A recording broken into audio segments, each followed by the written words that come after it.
Hi అండి. Welcome to our channel Vavaruchulu by miss రావ్స్. ఈరోజు వావరుచులలో వసంత నవరాత్రులు నైవేద్యంగా పెట్టుకోవడం కోసం మామిడికాయ పులిహోర చేసి చూపిస్తున్నాను. చింతపండు పులిహోర, నిమ్మకాయ పులిహోరకి ఏమాత్రం తీసుకోకుండా చాలా చాలా టేస్టీగా ఉంటుంది. సింపుల్గా తయారు చేసుకోవచ్చు. వెంటనే ప్రాసెస్లోకి వెళ్ళిపోదాం. ముందుగా కుక్కర్లో ఒక గ్లాస్ వరకు రైస్ని తీసుకుంటున్నాను. ఈ రైస్ని 1-2 సార్లు శుభ్రంగా క్లీన్ చేసుకొని ఒక గ్లాస్కి 2 గ్లాసుల చొప్పున వాటర్ని యాడ్ చేసుకోవాలి. దీనిలో పావు టేబుల్ స్పూన్ వరకు సాల్ట్ని యాడ్ చేసి 1 టేబుల్ స్పూన్ వరకు ఆయిల్ని యాడ్ చేసుకోవాలి. ఇలా ఆయిల్ని యాడ్ చేసుకోవడం వల్ల రైస్ అనేది విడిగా వస్తుంది.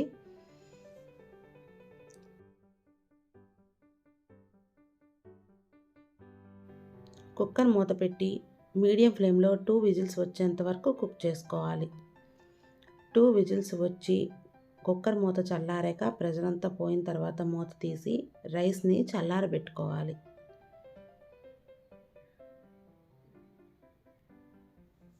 ఇప్పుడు దీనిలోకి పోపుని రెడీ చేసుకుందాం. పోపు కోసం స్టవ్ ఆన్ చేసుకొని ఒక కడాయిని పెట్టుకోవాలి.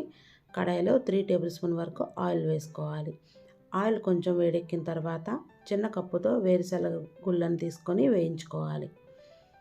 ఇవి 1 నిమిషం పాటు వేగిన తర్వాత దీనిలోకి 1 టేబుల్ స్పూన్ వరకు శనగపప్పు, 1 టేబుల్ స్పూన్ మినప్పప్పు, 1 టేబుల్ స్పూన్ ఆవాలు, 1 టేబుల్ స్పూన్ జీలకర్ర ఒక్కొక్కటిగా వేసి వేయించుకోవాలి.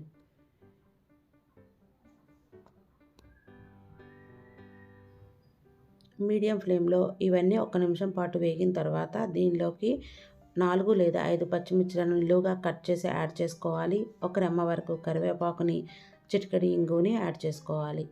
యాడ్ చేసుకున్నాక వీటంతటిని బాగా కలుపుకోవాలి.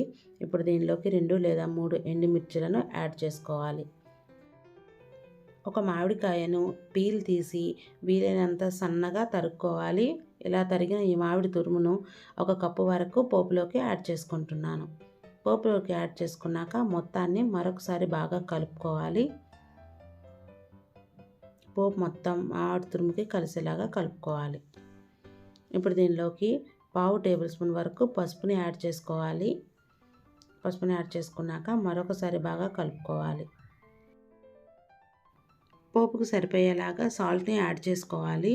సాల్ట్ని యాడ్ చేసుకున్నాక మొత్తాన్ని మరొకసారి బాగా కలుపుకొని మనం ముందుగా ఉడికించి చల్లారబెట్టుకున్న రైస్లోకి ఈ పోపు మిశ్రమాన్ని ట్రాన్స్ఫర్ చేసుకోవాలి.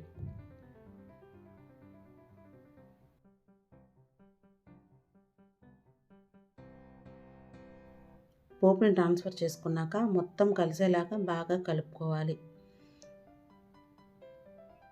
అంతే, ఎంతో టేస్టీగా ఉండే మామిడికాయ పులిహోర అనేది రెడీ అయింది. మీరు కూడా ఈ రెసిపీని తప్పకుండా ట్రై చేయండి.